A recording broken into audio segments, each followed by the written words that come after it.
Senhor? É uma alegria muito grande estar aqui e poder agradecer a Deus por duas ocasiões muito especiais. A primeira, os 13 anos desta igreja. Louvado seja o Senhor, irmãos. Isso quer dizer que a igreja está só na sua adolescência. Isso quer dizer que tem muita coisa para crescer. Amém? Aos 13 anos a gente ainda chegamos ao topo. Ainda não chegamos ao nosso tamanho maior. Aos 13 anos estamos apenas iniciando uma nova etapa das nossas vidas. Portanto, que Deus abençoe essa igreja e ela cresça com saúde, ela cresça com saúde espiritual cada vez mais na presença do Senhor. Amém? E também estamos comemorando aí os 50 anos do meu amigo pastor Carlos Augusto Loleto Júnior, né? Grande amigo que o Senhor tem me dado. Tem coisas, irmãos, que não se explicam. Assim como o Senhor me deu o pastor presidente desta casa, pastor Lorival, como amigo, ele pegou e disse: olha, você precisa de mais amigos. E ele me deu o Loleto também como amigo. Só quero dizer para o Loleto, ao contrário dos 13 anos da igreja, vou dizer por experiência própria, aos 50 anos é a idade da virada. Não para cima, mas para baixo. Aos 50 anos a gente, até os 50 a gente vai. Quando chega nos 50, não é isso, pastor Dorival? A gente vem. Então, meu irmão, aproveite. Eu te dou 3 conselhos, pelo menos 3 conselhos. O primeiro dele, a partir dos 50 anos, tenha diariamente um tempo para uma atividade física, seja uma caminhada, seja uma academia, alguma coisa. Não abra mão disso se você quer chegar aos 60, aos 70 com saúde. Segundo lugar, tenha hora de sono. Não fique naquela de que não tem tempo para dormir. A partir dos 50 anos, quem não dorme vai dormir para sempre. Logo. Então, e a terceira coisa, até então, você podia comer qualquer salgado, podia comer qualquer comida, não tinha hora. A partir de agora, meu irmão, selecione o que vai comer, para que você tenha uma boa saúde. Mas, irmãos queridos, isso porque eu já passei 14 anos desses 50, né? Então sei como que é isso. Irmãos, vamos abrir nossas Bíblias. Nós não vamos nos alongar. As horas já se foi, já são aí 9h13. E vamos fazer o seguinte: 13 anos, 9h13, não passarei de 13 minutos. Apesar que o 13 é um número que os crentes muito gostam, né? Mas não passarei dos 13 minutos. Romanos, capítulo 8 e versículo 28. Romanos, capítulo 8, versículo 28. Acha aí na sua Bíblia. É um texto conhecido e é um texto que a gente tem que memorizar, guardar e não esquecer. E sabemos que todas as coisas contribuem juntamente para o bem daqueles que amam a Deus, daqueles que são chamados por seu decreto. Amém? Deixe tomar assento, irmãos queridos. Irmãos amados, o contexto deste versículo, ele é muito interessante. A gente conhecendo, ainda que seja rapidamente um resumo do contexto deste versículo, a gente vai ter ideia por que Paulo escreve essas palavras aos romanos. A igreja de Roma, ela passava por grande dificuldade. Ela passava por 2 grandes dificuldades. A primeira grande dificuldade que a igreja de Roma passava, porque Roma era o centro do Império Romano. E nesse período já tinha toda uma perseguição aos cristãos. Então a igreja de Roma, nesse período aqui, ela era perseguida grandemente pelos romanos, pelos imperadores. Eles perseguiam, não, porque a mensagem da igreja, a mensagem do evangelho, a mensagem da cruz, ela vai fazer com que o homem se aproxime de Deus ou com que o homem se afaste cada vez mais de Deus, porque ela confronta. Então havia uma grande perseguição à igreja de Roma. O segundo grande problema que essa igreja passava era que, devido a essa perseguição no início, os cristãos romanos tiveram que sair de Roma, tiveram que ir para outras cidades para fugir. E após algum tempo eles retornaram para Roma. E quando eles retornam para Roma, a igreja estava lá. E a igreja era dominada pelos gentios. Então começou a haver um conflito muito grande dentro da igreja entre os judeus que retornaram, os judeus, que retornaram para Roma, e os gentios que estavam lá. E aí começou a haver um conflito de ideias, um conflito de culto entre os judeus crentes e os gentios também crentes. Então, por isso, Paulo vai aqui escrever para a igreja. E ele começa dizendo o seguinte: sabemos. Diga comigo: sabemos. O que quer dizer saber? Saber quer dizer convicção. Saber quer dizer certeza. Saber não quer dizer acho. Quando eu digo acho, eu não estou dizendo que eu sei. Eu coloco uma dúvida. Saber não quer dizer se acontecer. Já viu algumas vezes, quando a gente vai orar por um doente muito grave, a gente costuma orar e até dizer o seguinte: ó, se for da vontade de Deus, Deus vai curá-lo. Isso quer dizer, se não for da vontade de Deus, Deus vai levá-lo. Esse ser que nós apresentamos quer dizer o quê? Que nós não estamos na certeza que é da vontade de Deus a cura ou não. Mas quando você, de repente, já orou por algum doente e que você chegou e disse: olha, eu tenho convicção, eu tenho fé que essa doença, ela é para a honra e para a glória do nome do Senhor. Isso quer dizer o quê? Que você sabe, Deus já te revelou, Deus já te colocou. Então, quando o apóstolo Paulo vai dizer que sabemos, o apóstolo Paulo está dizendo o seguinte: olha, eu tenho fé, nós temos fé. Ele não usa apenas ele poderia, olha, eu sei, mas ele diz sabemos. Ele está falando para quem? Ele está falando para a igreja. A igreja sabe, a igreja tem convicção, a igreja tem fé. Quem pode dar glória a Deus por isso? E como nós vamos ser rápido na palavra, vamos prosseguir como ele diz: ó, sabemos que todas as coisas, diga comigo, todas as coisas, não é algumas coisas, não é algumas coisas, não é parte de coisas que nos acontecem, não é apenas algumas situações que nos acontecem. O apóstolo Paulo quer dizer todas. Todas quer dizer o que, irmãos amados? Quer dizer que coisas boas nos acontecem porque Deus quis. Agora, quando coisas ruins nos acontecem, também nos acontece porque Deus quis.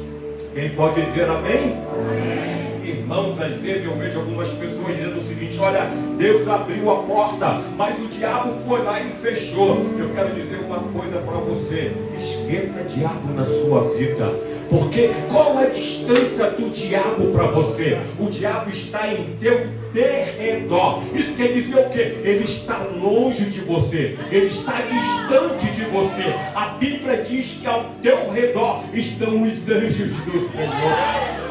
Então o diabo não tem poder nenhum de fechar a porta na tua vida. Ele não tem, porque tudo que ocorre na tua vida só vai ocorrer se houver permissão de Deus. E quando acontece uma permissão de Deus, que até que alguma porta seja fechada, é porque Deus tem algo maior para fazer em você. Oh, aleluia! Então por isso que ele vai dizer todas as coisas. Quer dizer que luta, perseguição, quer dizer que tristeza, quer dizer, irmãos amados, que em momentos de dificuldade, de luta, todas elas, Paulo não separa as coisas, Paulo não separa. Nós não podemos entender que o choro não contribui, nós não podemos entender que a luta não contribui.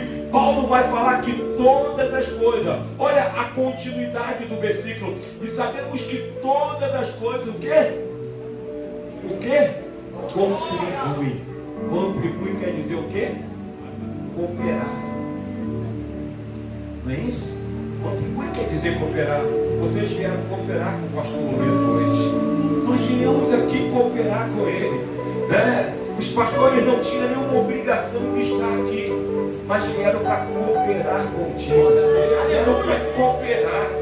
Sabe, vieram para se juntar, vieram para se unir. Então, o que Paulo está dizendo é o seguinte, que todas as coisas acontecem com você para te ajudar.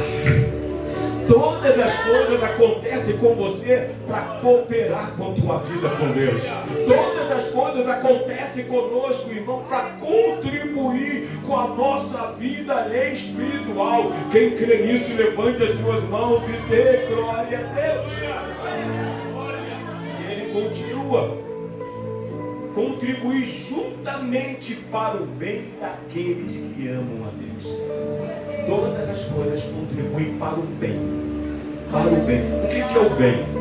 Às vezes a gente acha que bem é riqueza. A gente acha que às vezes que bem é coisa fácil. Não, bem são propósito de Deus nas nossas vidas. Olha só, vamos pensar um pouquinho, rapidamente, em alguns homens. Vamos pensar em José. Imagine você. José sonhou que estaria na cabeça. José sonhou que seria estrela. José sonhou que seus irmãos estariam diante dele. E aonde José estava? Na prisão. Imagine você, se você olhasse para José naquele tempo na prisão, você diria o que para ele? Você diria o que para José? Diria: José, meu filho, se conforme com isso aí. Se conforme com isso aí. Eu sei que você é inocente. Eu sei que você não está aí porque você cometeu algum crime. Mas sabe como que é a vida, sabe como que é a política, sabe como é o sistema. O sistema te levou aí. Você diria isso, mas Deus é diferente. A prisão era o caminho mais próximo para o trono.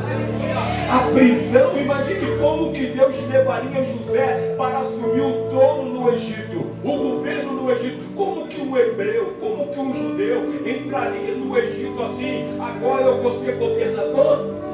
Vota em mim, agora eu vou ser o cara aqui dentro, eu vou dominar vocês? Não. Deus leva José até a prisão, porque a prisão seria o último lugar antes dele chegar lá no trono. Glória a Deus. Oh, meu Deus. De repente Deus está te levando no último lugar antes de você chegar à sua vitória final. De repente Deus está te levando a última lágrima antes do sorriso vir nos seus lábios.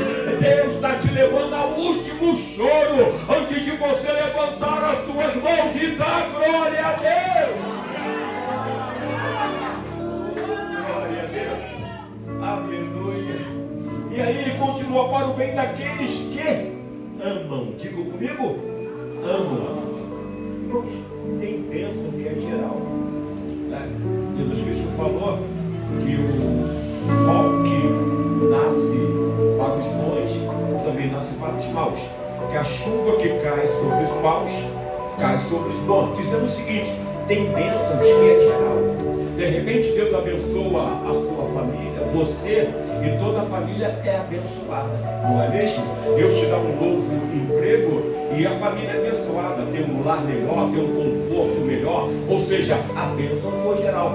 Mas tem bênção, irmãos, que não é geral não. Tem bênção que é específica. Aqui ele vai dizer o seguinte: é todos aqueles que amam. todos aqueles que amam a Deus. Ou seja, as bênçãos, tudo contribui para o bem daqueles que quem ama o Senhor aqui esta noite. Oh, aleluia. Então, aqui, irmãos amados, é cercado. E aí vai dizer, daqueles que são chamados pelo seu decreto. O que é pelo seu decreto? Pela sua vontade. Quem está aqui pela vontade de Deus? Quem está aqui pela vontade de Deus? Aleluia. Quem está aqui pelo propósito de Deus? Quem está aqui porque Deus designou algo para a tua vida?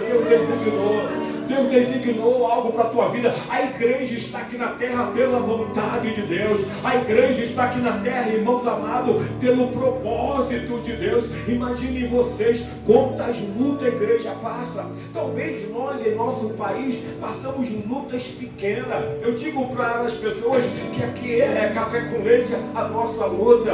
Mas vai na Nigéria, vai na Coreia do Norte, vai lá no Irã, vai em Cuba, vai nesses países que é dominado aí por ditadores, que aí você vai entender o que é luta, você vai entender o que é separar pai de filho, o que é separar filho de mãe, você vai entender o que é ser enterrado vivo, você vai entender o que é perder tudo, você vai entender o que é uma pessoa não poder ter uma Bíblia Sagrada, e o dia que tem uma Bíblia Sagrada, ela é punida, a sua família é punida, ou seja, mas a igreja continua.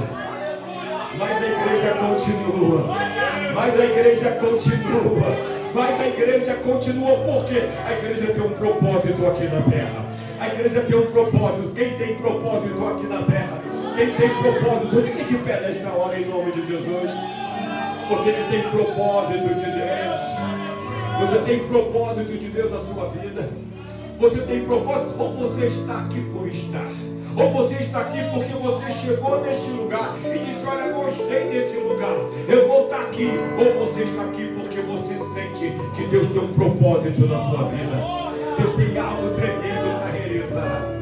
Por isso adore ao Senhor agora.